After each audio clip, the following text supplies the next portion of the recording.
¿Qué pasa, muchachos? Después de unos meses de inactividad por motivos varios, ya está aquí vuestro analista de MMA de andar por casa. Dicho lo cual, pese al espectacular y temprano knockout de Ilia Topuria sobre Charles Oliveira, que le coronó como rey indiscutido del peso ligero en el pasado UFC 317, no sé hasta qué punto decir que esto me lo esperaba, pero la verdad es que tenía ciertas reticencias a la hora de pensar que le iban a asignar el número 1 en el ranking libra por libra a Ilia Topuria. Porque les parezca injusto a unos o les parezca justo a otros, esa es la realidad a día de hoy. Y es que hasta la fecha parecía imposible pensar que alguien pudiera apartar del trono al que hasta ahora había sido el número 1 indiscutido de este polémico ranking, Islam Makhachev. Pero la realidad es que te guste más o te guste menos, Ilia ha hecho méritos suficientes como para que le otorguen este simbólico honor, aunque él mismo dijo que no le daba demasiada importancia. No voy a descubrir yo ahora que Islam Makhachev era con mucha justicia el peleador mejor valorado en el cómputo global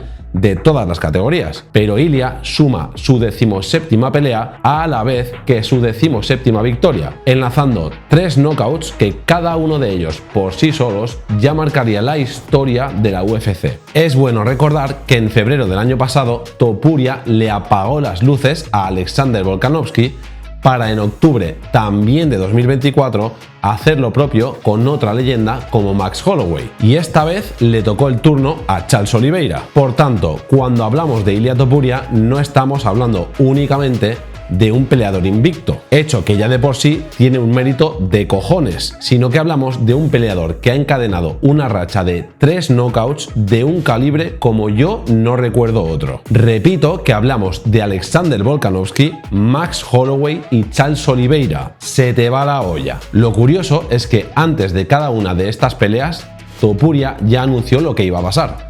Aunque muchos, entre los que antes me incluía, pero ahora ya no, siempre encontrábamos razones para dudar. Y este es un deporte imprevisible donde los haya, no me malinterpretéis.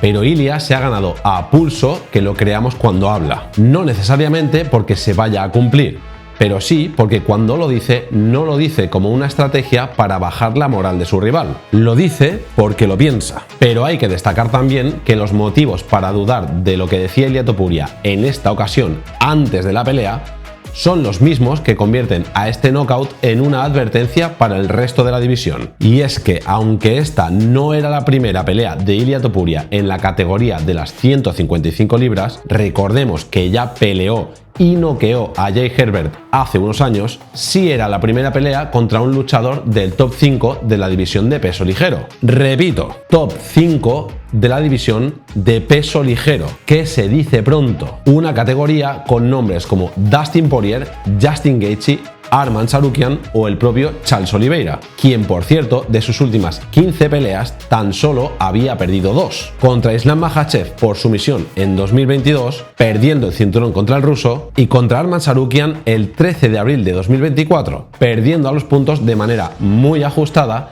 y después de haber estado a punto de someter a Tsarukyan en 2 ocasiones como mínimo. Y aunque, como he dicho antes, Ilia venía de dormir a Alexander Volkanovski y a Max Holloway, la diferencia de tamaño con Oliveira, la capacidad del brasileño de finalizar a sus rivales y su experiencia en la categoría generaban algunas dudas sobre el posible desarrollo y desenlace de la pelea. A su favor, Ilia tenía su reconocida pegada, una confianza y seguridad en sí mismo por las nubes y un corte de peso mucho más llevadero que en la categoría de peso pluma. Además, por primera vez en mucho tiempo, se iba a enfrentar contra un peleador como Charles Oliveira, que es conocido por pelear siempre yendo hacia adelante.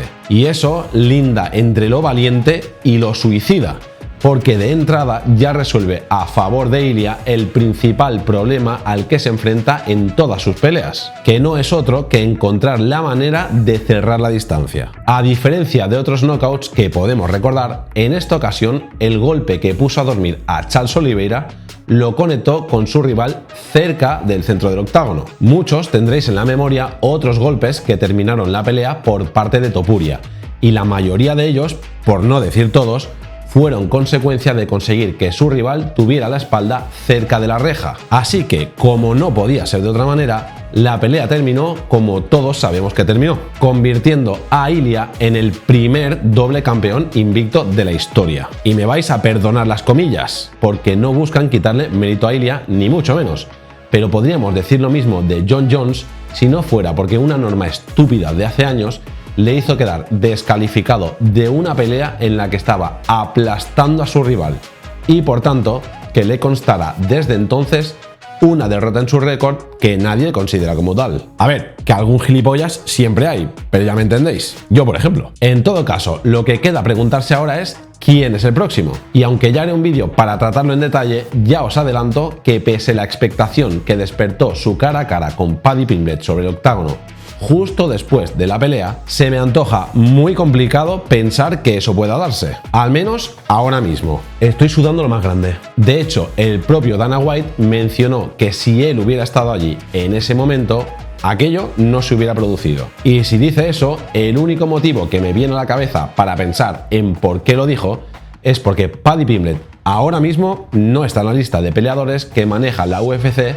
para ser el próximo retador al título. Al menos no sin pasar antes por las manos de Arman Tsarukyan. Recordemos que Tsarukyan se perdió la pelea contra Makhachev por una supuesta lesión de última hora en la espalda. Y digo supuesta por el enfado que se cogieron desde la UFC y básicamente porque lo dice todo el mundo. Vamos, que fingió. Pero en cualquier caso, él era el principal retador al título, que entonces ostentaba Islam Makhachev. Dicho lo cual, también pienso que la UFC le va a hacer pagar aquel incidente, ya que en su lugar tuvo que entrar Renato Moicano, y con todo el respeto del mundo, no es lo mismo. Por tanto, Tsarukyan, en mi opinión, tendrá que hacer algo más antes de enfrentarse con Ilya. Y de los otros luchadores del top 5, pues de entrada, dos de ellos pelean pronto entre sí, Max Holloway y Dustin Poirier, lo cual los descarta de momento. A Dustin Poirier sobre todo porque en principio se retira. Y Justin Gaethje viene de ganarle a Fiziev, que fue el reemplazo de Dan Hooker,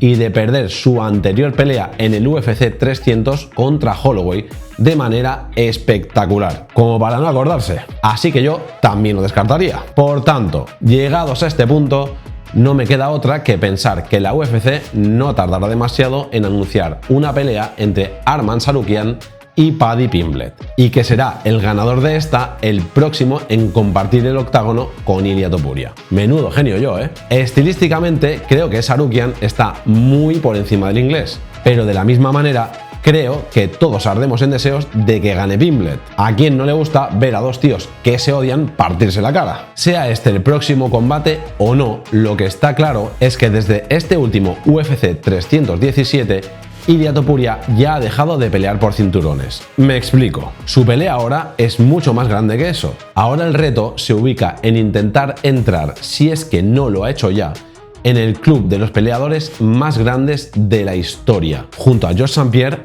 Anderson Silva y quién sabe si ir a por el único luchador que hizo algo parecido a lo que ha hecho Ilya, que no es otra cosa que destruir a leyenda tras leyenda. Yo creo que todos sabéis de quién estoy hablando. Así que amigos, ¿digo yo el nombre o no hace falta?